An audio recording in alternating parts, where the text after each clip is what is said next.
SRI એટલે મતદાર યાદીની ખાસ સઘન સુધારણા પ્રક્રિયા અંતર્ગત ગણતરી ફોર્મ કેવી રીતે ભરવું તે જોઈએ.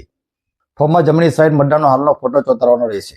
અહીં મતદારની હાલની વિગત લખવાની છે.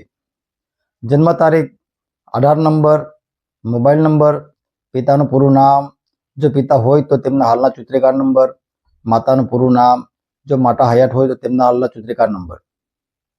મતદાર પરણિત હોય તો તેમના જીવનસાથીનું પૂરું નામ અને તેમના હાલના ચૂંટણી કાર્ડ નંબર.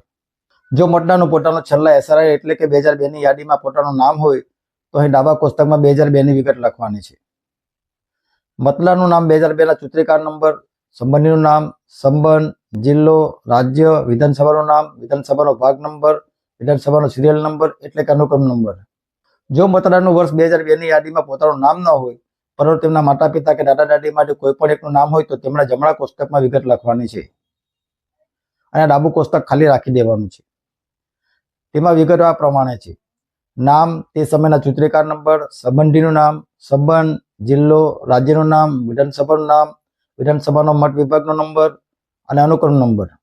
જો મતદારનું પોતાનું તેમજ તેમના માતા પિતા દાદા દાદીમાંથી કોઈ પણ છેલ્લા એસઆરઆઈ એટલે કે વર્ષ 2002ની યાદીમાં નામ ન હોય તો તેમને નીચે ડાબો અને જમણો બંને કોષ્ટક ખાલી રાખવાના છે. ત્યારબાદ નીચે મતદારે સહી કરવાની અથવા તો અંગૂઠો લગાડી નીચે તારીખ લખવી અને એક નકલ બીઓને આપી દેવી. એક નકલ રિસિપ્ટ તौर પર પોતાની પાસે રાખવી.